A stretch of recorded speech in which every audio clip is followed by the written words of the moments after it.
Okay students, now we discuss the next topic is the electric polarization.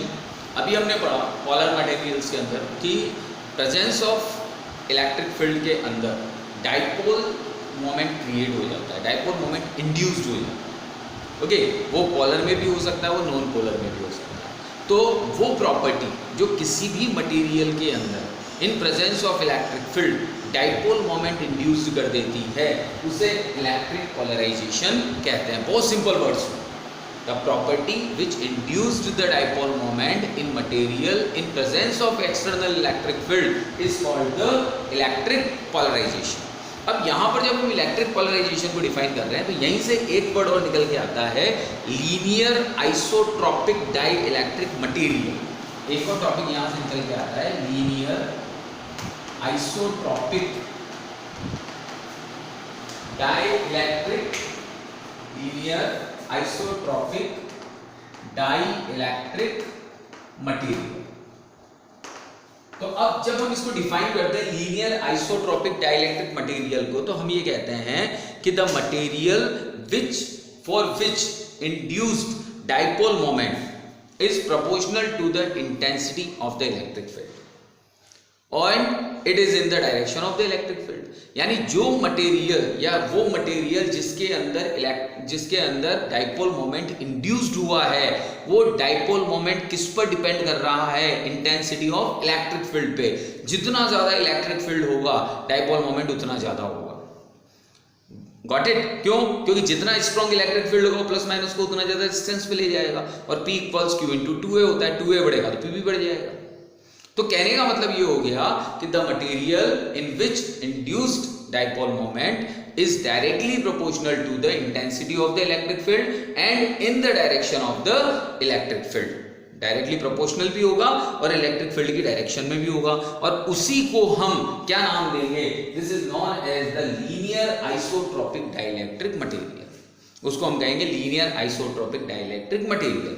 अब यहां पर हम एक मटेरियल लेते हैं, यह मटेरियल ले लिया हमने, इसके मटेरियल के यूनिट वॉल्यूम में, इस मटेरियल के यूनिट वॉल्यूम में कितना डाइपोल मोमेंट इंड्यूस्ड हुआ? इस मटेरियल के यूनिट वॉल्यूम में कितना डाइपोल मोमेंट इंड्यूस्ड हुआ in the presence of electric field, it is called the polarisation vector.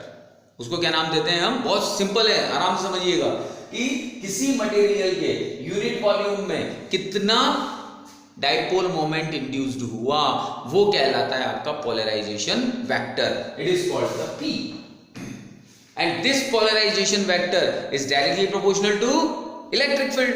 तो directly proportional to electric field. जैसे polarisation directly proportional to electric field, तो you know very well that when we remove the proportional sign then we take some constant. तो यहां पर जैसे हम constant लेते हैं तो P equals to xi e, इसको बोलते हैं xi e। E मतलब electric, xi is the proportionality constant which is called the susceptibility. इसको क्या बोलते हैं? ससेप्टिबिलिटी। तो P equals to xi e। अभी मैं ससेप्टिबिलिटी को भी डिफाइन करूंगा। तो यहां पर xi e is called the electrical susceptibility. और इलेक्ट्रिकल ससेप्टिबिलिटी क्या होती है? विच measures the polarity of dielectric material. Electric susceptibility एक मेजरमेंट है जो ये मेजर करता है कि किसी भी डाइइलेक्ट्रिक मटेरियल के अंदर कितनी पोलैरिटी डेवलप हुई, कितना पोलराइज्ड हुआ। This is called the susceptibility. तो वापस मैं रिपीट कर रहा हूं कि किसी भी मटेरियल के यूनिट वॉल्यूम में जो डाइपोल मोमेंट क्रिएट होता है, this dipole moment is called the polarisation vector, and this polarisation vector is directly proportional to the electric field.